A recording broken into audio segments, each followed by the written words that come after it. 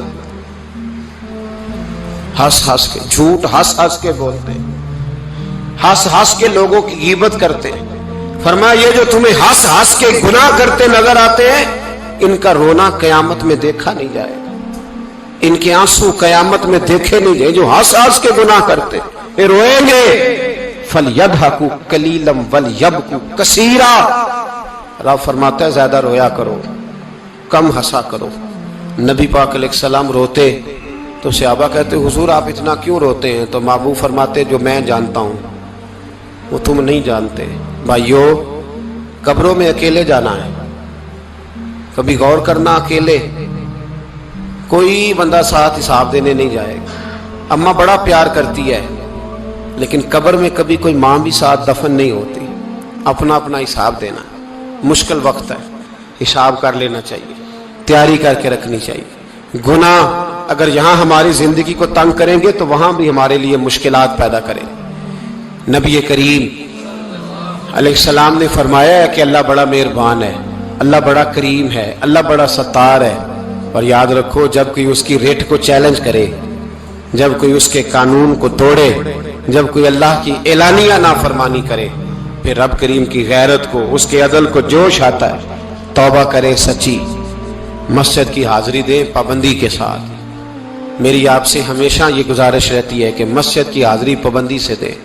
میں اپیل کرتا ہوں داڑھی رکھ لیں, یہ میرے نبی کا طریقہ ہے صلی اللہ تعالی علیہ. واپس آ جائیں.